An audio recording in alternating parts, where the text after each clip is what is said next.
Shalom, shalom. This is the brother number one with another lesson. And first and foremost, as always, we want to give all the praises, the honor, and the glory to Yahweh Bashem, Yahweh Shai, Bahashem Makaha Kodash. Double honors to our apostles and elder bishops of Great Millstone, who rule well, and peace, blessings, and salutations to the elect and the great multitude, man, destined for salvation. So I just want to start by reading 1 Thessalonians 4, and I'm going to start at 13. It says, "But I would not have you to be ignorant, brethren, concerning them which are asleep, that ye sorrow not, even as others which have no hope." We have hope, man. Why? Because we've been called into this ministry, man, given the truth, understanding, the will of the Lord and the scriptures. We hope to gain salvation, man. It says, "For we believe that Yahweh Shai died and rose again, even so them also which sleep in Yahweh Shai will Yahweh bring with him." So those that have passed on to the spiritual realm in this truth, man, sincerely, will be raised up, man. All right. It says, For this we say unto you by the word of the Lord, that we which are alive and remain unto the coming of the Lord shall not prevent them which are asleep. Meaning, their ticket is already been purchased, man. Their ticket's been purchased, and their seat is booked, ready. All right, because the elect are of the elect, man. They're predestined. So we know, no matter what happens here, whoever's perished in this truth and are destined for salvation, they have their seats already booked, man. They have their spot on the chariot. Verse 16 says, "For the Lord himself shall descend from heaven with a shout, with the voice of the archangel, and with the trump of Yahweh, and the dead and the Mashiach shall rise first. Then we which are alive and remain shall be caught up together with them in the clouds," meaning the chariots, "to meet the Lord in the air. And so shall we ever be with the Lord. Wherefore comfort one another with these words." And Christians have read that, and they believe the clouds is just being in heaven. Right, that's the clouds. Heaven is in the clouds according to them. But we know it as a spiritual realm, and we know the clouds to be the chariots, man. And I just wanted to read that to start off with, because we witnessed after camp last night, literally a fleet of them, man. We was just having an after camp meeting, and we saw a couple go over really bright, and then midway, like through the meeting, there was like a whole fleet of them just going in a line, man, almost 2 by 2, and they just kept coming, man. They just kept manifesting. 1 minute there's nothing, then they manifested in the sky, and then they moved on, man, all in the same direction, and they were heading east, man. Right, one of the brothers checked the direction, and they were heading east. So that was our, that's what we're hoping for, man. That we're looking towards those as our salvation, as our not our salvation, sorry, our rescue, man. All right, salvation comes through Yahweh Hashem Yahweh Shai, but our way of escaping what's to come is by way of those chariots, man. And not only that, they are what is going to destroy the majority of this evil in this earth, man. Primarily, Babylon is going to get hit up the worst. But these things, when we see them, and it gives us hope and reminds us what's, not that we need reminding, but, we see them and we envision, I should say, being rescued by them and watching them destroy this wicked kingdom, man. It says, wherefore comfort one another with these words. These comforting words, man. All right. If we make it to that point and we get, once we're in them chariots, man, we've made it, man. You know, Yahweh Shai is going to be on that main one, man. You know, because there's going to be like what we call a fathership, man. Let me go to that, man.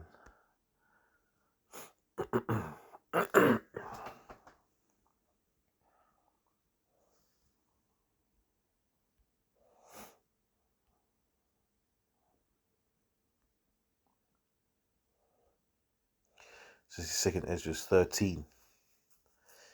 Starting from the top, and it says, and it came to pass after 7 days, I had dreamed a dream by night, and lo, there arose a wind from the sea, that it moved all the waves thereof. And I beheld, and lo, that a man waxed strong with the thousands of heaven, and when he turned his countenance to look, all the things trembled that were under him, because space is also known as like a great water, man. You know, it talks about that in the book of Genesis, man.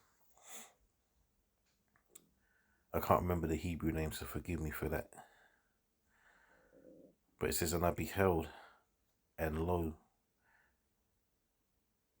that man waxed strong, that man's Yahweh Shai, with the thousands of heaven, and when he turned his countenance to look, all the things trembled that were seen under him.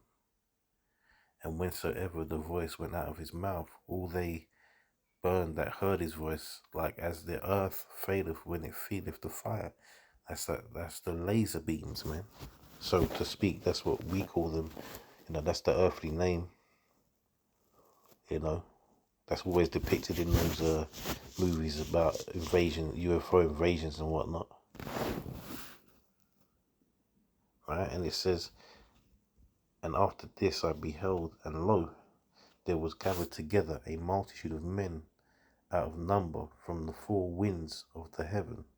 Meaning, because, you know, we have the heaven as the sky, the heaven as the spiritual realm, and the heaven that is under the rulership of the elites, man. Because they're in heaven right now. Their rulership is heaven, right? To subdue the man that came out of the sea, right? So this is talking about the armies, man. The armies that belong to the powers on this earth. Well, I say belong, but that are under the rule of the powers of this earth, man. This is, but I beheld, and lo, this is verse 6. But I beheld, and lo, he had graved himself a great mountain, and flew up upon it. And this is the crazy part. But I would have seen the region or place whereout the hill was graven, and I could not. So, what on earth can you see? Like, what's on this earth right now that you can see, but you cannot see the end of it? You know, you can't see from where it's beginning to its end.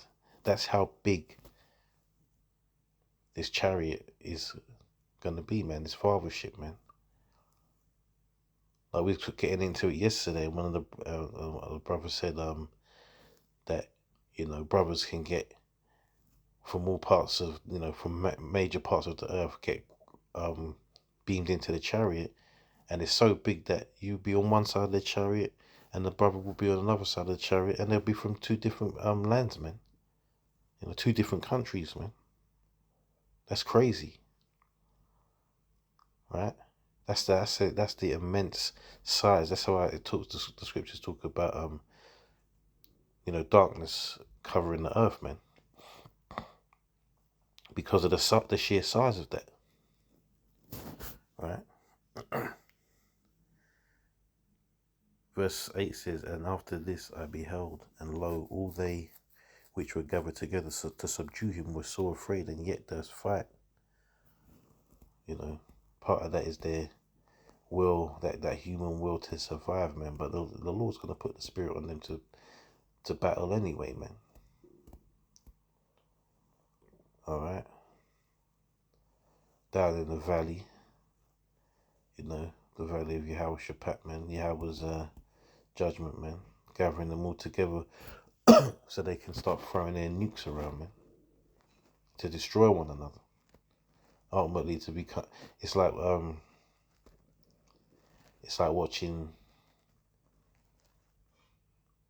it's like watching a bunch of children having a fight and an adult comes in and just breaks it up. That's what it's going to be like when Yahweh Shai turns up, when they're having their World War III, and he's going to just put that to rest, man. All right. But when I say breaking it up, he's not going to really be breaking it up per se. He's going to be breaking it down, just to lay in this place to waste, man. It says, and lo, as he saw the violence of the multitude that came up, he neither lifted up his hand nor held a sword or any instrument of war, but only I saw that he sent out of his mouth as it had been a blast of fire, and out of his lips a flaming breath, and out of his tongue he cast out sparks and tempest. And they were all mixed together, the blast of fire, the flaming breath, and the great tempest, and fell with violence upon the multitude which was prepared to fight, and burned them up every one, so that upon a sudden of an innumerable multitude nothing was to be perceived, but only dust and smell of smoke. And when I saw this, I was afraid. Right? So, and I think about this, man. It goes to show that these Hollywood companies that are making films, they know that, or they have an understanding of this truth, man, and of the Chariots. Because when you look at that movie, what's it called again? War of the Worlds, man, which is, says it all, and it says it all. Because it's not really a war of the worlds, is it? It's a war of the world against an outside force. So really, the war of the worlds is what's going to be happening with, World War III, man. But in that movie, those invaders, when they use their beams, man, their lasers, whatever you want to call them, they completely obliterate the humans. They've vaporized them, man, leaving nothing but dust. Right? So it says, but only dust and the smell of smoke. That's what it's going to be like, man. So these chariots that we see have they're for us, they're a joy to see. But for the wicked on this earth, including our own people and the elites especially, they are a terror to them, man. They are a terror unto them.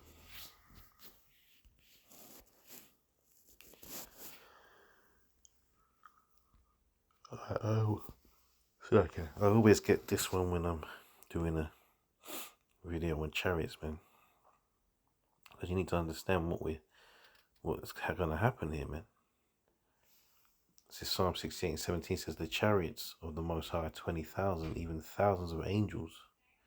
The Lord is among them, as in Sinai, in the holy place at 20,000. And that's just not saying that it's 20,000 exactly. It's just telling you that it's an innumerable amount of chariots, man. All right,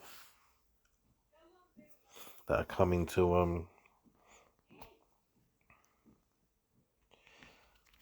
destroy this place, man, and to redeem the elect, man. And the elect, as I said in my opening statement, is the 144,000 and the multitude, man, the great multitude, man, which are men, women, and children of the nation of Israel that have believed in this word, man. Because ultimately, there's only going to be the 144 prophets, the elect. So the rest have to be believers, man. Basically, I'm saying that Not everyone that's going to make it is going to have been has been a prophet. All right, has been someone that's been out on the highways and byways, teaching the word and all of that good stuff.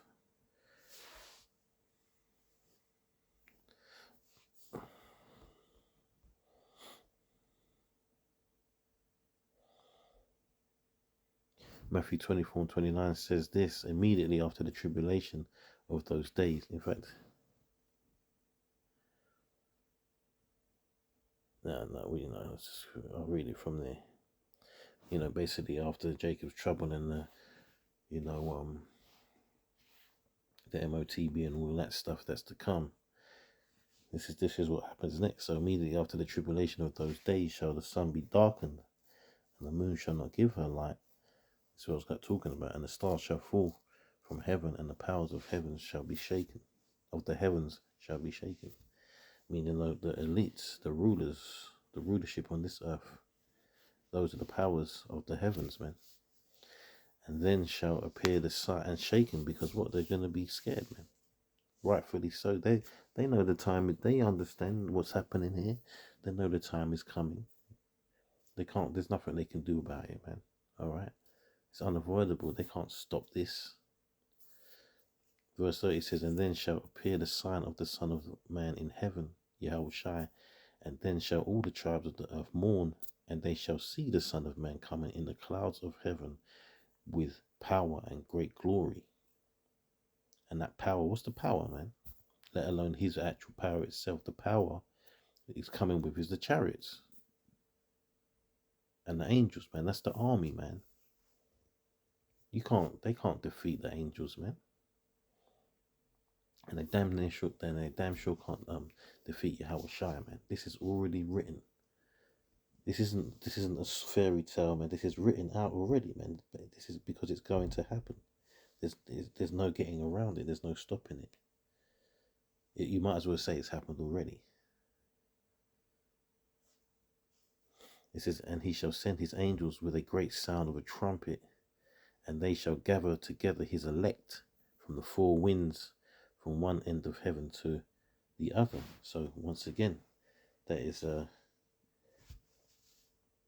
elect. It's about the elect, man. This is about the elect of Israel, those that have waited faithfully, man, for Yahushua's return, man. People when they see us out on the streets, man. Well, I remember when I came into this truth, when they used to see us, they used to look at us crazy. Now they don't even bat an eyelid, man, because they used to seeing the prophets now, man. Doesn't mean they're listening, but people just get used to stuff. Instead of them thinking, wow, these guys are still doing it and they're still here, and not only that, their fruits are multiplying, and the stuff they've been talking about is happening. It's not for them, man. It's about the elect.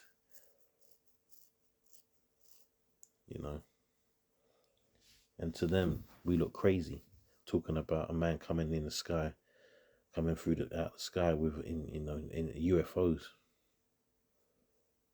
But hey, this is written in the scriptures, man, and we believe it.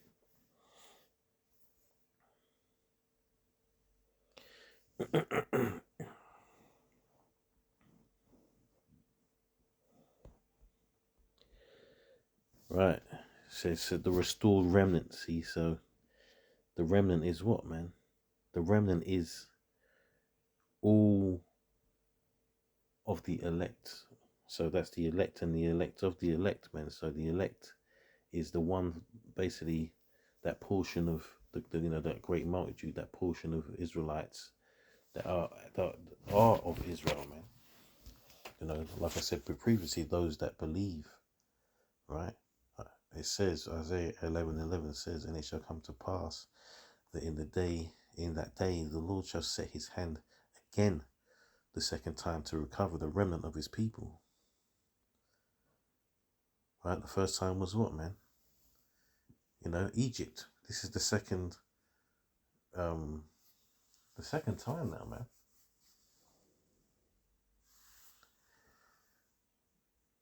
Which shall be left from Assyria, and from Egypt, and from Pathros, and from Cush, and from Elam, and from Shinar, and from Hamath, and from the islands of the sea.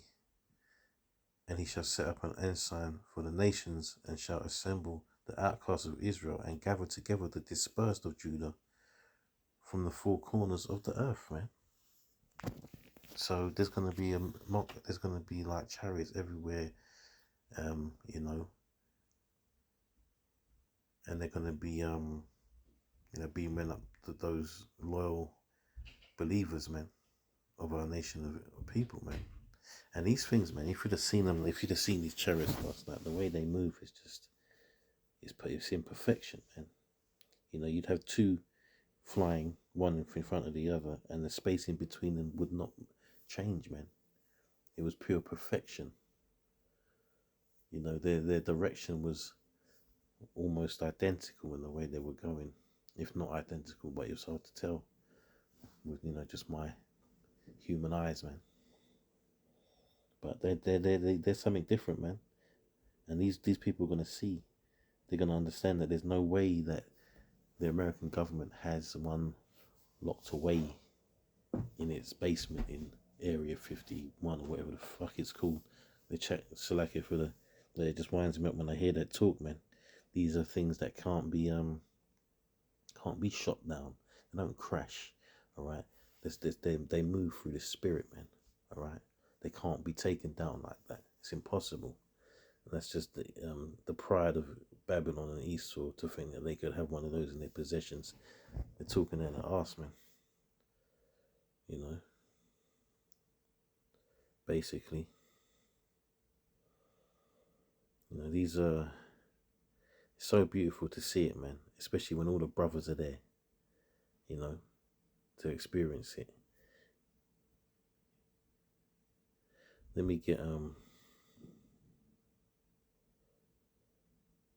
let me get two more scriptures, man. Maybe three. Just have one more jump into my mind.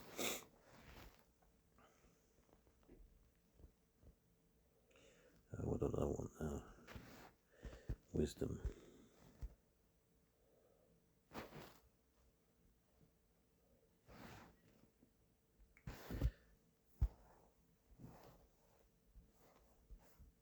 Wisdom Solomon 5:1 says, Then shall the righteous man stand in great boldness before the face of such as have afflicted him, and made no account of his labors. When they see it, they shall be troubled with terrible fear, and shall be amazed at the strangeness of his salvation, so far beyond all that they looked for. And why would they be amazed at the strangeness of the salvation, man? Because they're going to see, finally, they're going to see with their own eyes, you know, the vehicles, the chariots, taking up the men of the Lord, man, and the multitude, man. Right, we've been out on this many times, and we've been, you know, looking at chariots and pointing up into the sky. The heathens can't see, or the people outside of this truth, they can't see them, man. Therefore, they've been for our eyes only. They're looking up, thinking, what are they looking at? You know, they're trying to see what we're seeing, but they can't see them, man. You know, they haven't been given this the spiritual eyes, man, the permission from the Most High to see them, man. But they're gonna see them.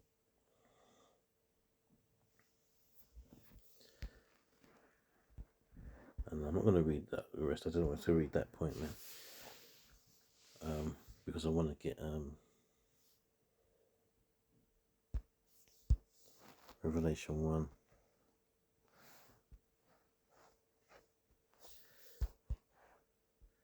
And 7 says, Behold, he cometh with clouds, and every eye shall see him. See? So they will see all the chariots and Yahweh Shai. Eventually, they're going to see. And then they're going to know, man. All the atheists, all the Muslims, and the Christians, and you know, whatever denomination of religion you want to talk about, they're going to see, man. And all the people that hate us as a nation of people, especially them Edomites, man. That's going to be a day of despair for them when they realize what they've done and who they've done it to, man. Right? So it says, Behold, he cometh with clouds, and every eye shall see him, and they also which pierced him, and all kindreds of the earth shall well because of him, even so. Amen. Right? So, the people that done the Lord dirty when he was on this earth, man, are gonna be very in straight terror when he comes back, man, because they know that their time is up and they're gonna get it bad, man. And all the kindreds, man, all the nations of the earth shall wail, man, because he ain't for the other nations, he's for the nation of Israel, and that's that. All right. So the scripture says, man, look up. In fact, I might as well get that.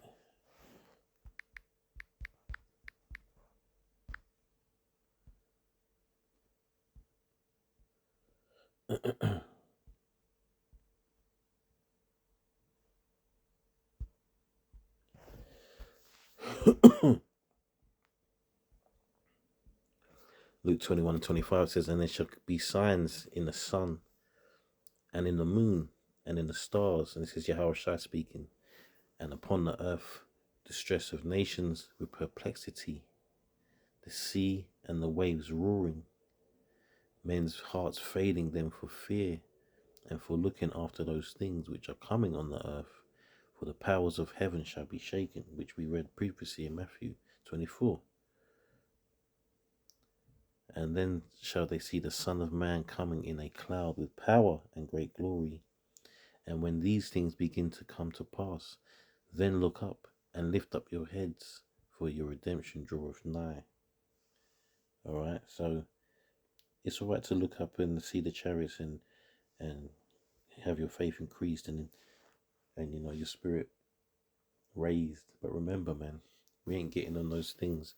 And I say we because I have to speak like I'm gonna make it, man. Otherwise, what's the point, man? We ain't getting on them things until all the prophecies come to pass, man. Right? Jacob's trouble, MOTB, World War III, all these things have got to come first, man. Right? And then when that time approaches, when it's that World War III and it's all kicking off, man, that's when we look up, man. That is when we're going to be looking up, and we're going to be waiting for them chariots, man, to actually, not just to see them, but to be brought upon them, man. I remember having a dream. I remember only partial parts of the dream, but it was like in a city. And I'll finish off just by telling this quick testimony, this dream. And it was all kicking off, all the bombs and the missiles and everything was going off.